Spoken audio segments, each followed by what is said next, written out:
Isang magandang hapon po sa lahat. Ang iyong bangin ko dito po sa Carriedo LRT Station.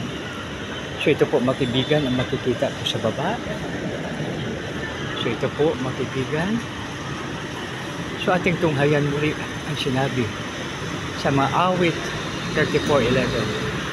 Ang sabi ng ating salmista na si Haring David, hali kayo mga kaibigan at tuturuan ko po kayo na si Yahweh ay dapat sundin at igalang.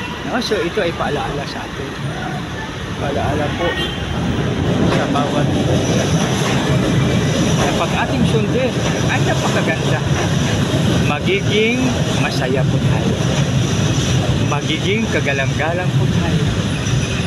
At maging masunurin. Napakaganda kapag ito ay siya tinatawag natin pagsundin po.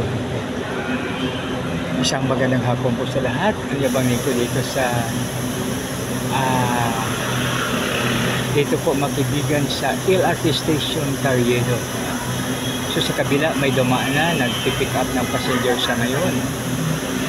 So konti pa lang pasahero pag ganitong oras, pag mga 12 pala mahina ang passenger. Mahina po kaya ang passenger. So, ibig sabihin na makaupo po tayo na maayos.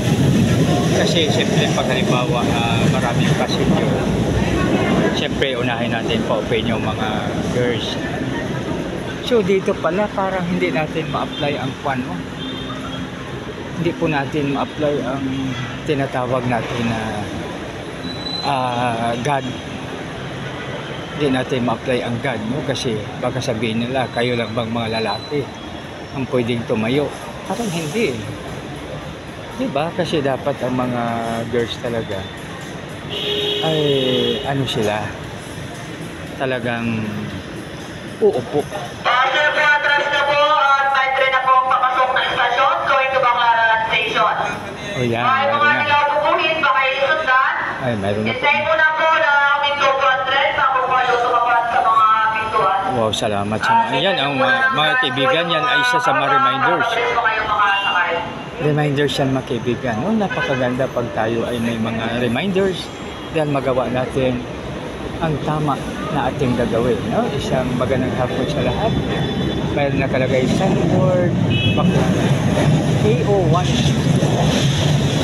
Marami pa rin ang sasakay mga kaibigan. Marami pa rin.